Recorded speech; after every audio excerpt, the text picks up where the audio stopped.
സ്കൂളിന്റെ ശോച്യാവസ്ഥ പരിഹരിക്കണമെന്നാവശ്യപ്പെട്ട് മലപ്പുറം BP അങ്ങാടി സ്കൂളിലെ വിദ്യാർത്ഥിനികൾ വിദ്യാഭ്യാസ മന്ത്രിയെ കണ്ടു. മുൻകൂട്ടി അനുമതി വാങ്ങാതെയാണ് കുട്ടികൾ മന്ത്രിമന്ദിരത്തിന് മുന്നിലെത്തിയത്. കുറച്ചുനേരം കാത്തു നിൽക്കേണ്ടി വന്നെങ്കിലും മന്ത്രിയെ കണ്ട് ഉറപ്പ് വാങ്ങിയ ശേഷമാണ് കുട്ടികൾ മടങ്ങിയത്. സ്കൂളിന്റെ മേൽക്കൂരയിൽ നിന്ന് ഉച്ചഭക്ഷണത്തിൽ പുഴു വീണത് നേരത്തെ വിവാദമായിരുന്നു. മന്ത്രിക്ക് മുമ്പിലും മാധ്യമങ്ങൾക്ക് മുമ്പിലും മടിയില്ലാതെ തങ്ങളുടെ ആവശ്യങ്ങൾ ഉറക്കെ വിളിച്ചു പറഞ്ഞു ഈ മിടുക്കികൾ. മലപ്പുറം BP അങ്ങാടി സ്കൂളിലെ വിവിധ പ്രശ്നങ്ങൾ കുട്ടികൾ മന്ത്രിയെ ബോധ്യപ്പെടുത്തി. ക്ലാസ് മുറികളിലേക്കും ദേഹത്തേക്കും പുഴുക്കൾ വീണ സംഭവത്തിനെ തുടർന്ന് കഴിഞ്ഞ ദിവസം BP അങ്ങാടി സ്കൂളിൽ വിദ്യാർത്ഥികളുടെ വലിയ പ്രതിഷേധമുണ്ടായിരുന്നു. സ്കൂൾ വിട്ട് കഴിഞ്ഞതിന് ശേഷം ഞങ്ങൾ അവിടെ തന്നെ ഇരുന്നു ഒരു തീരുമാനം കണ്ടിട്ട്. അങ്ങനെ പഞ്ചായത്തിൽ വെച്ചൊരു മീറ്റിംഗ് പറഞ്ഞു. അങ്ങനെ മീറ്റിംഗിന് ഞങ്ങൾ ഇന്നലെ ആയിരുന്നു ഞങ്ങൾക്ക് മീറ്റിങ്ങിന് പോയി അവർ താൽക്കാലികമായിട്ട് ചെയ്തു തരാവുന്ന ഒക്കെ ചെയ്തു തരാമെന്ന് പറഞ്ഞു. അപ്പോൾ ഞങ്ങൾക്ക് താൽക്കാലികമായിട്ടല്ല അത് വേണ്ടത്, ഞങ്ങൾക്ക് പെർമനന്റ് ആയിട്ടുള്ള സൊല്യൂഷനാണ്.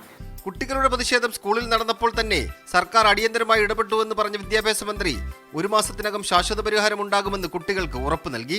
3.9 കോടി രൂപ കിഫി ഫണ്ടിൽ നിന്ന് അനുവദിച്ചിട്ടുണ്ട്. അത് ഒരു 3 ആഴ്ചയ്ക്കകം അതിൻ്റെ നടപടിക്രമങ്ങൾ പൂർത്തീകരിച്ചു കഴിഞ്ഞാൽ ഉദ്ദേശിക്കുന്ന പോലുള്ള ഒരു നല്ലൊരു ഘട്ടം കിട്ടുന്നതിന് വേണ്ടി ഇവിടെ കഴിയും. ഔദ്യോഗിക വസതിയിലെത്തി മന്ത്രിയെ കണ്ട സന്തോഷത്തിൽ സെൽഫിയും എടുത്താണ് ഉറപ്പ് പാലിക്കപ്പെടുമെന്ന പ്രതീക്ഷയിൽ കുട്ടികളും രക്ഷിതാക്കളും മടങ്ങിയത്. മീഡിയ 1 തിരുവനന്തപുരം.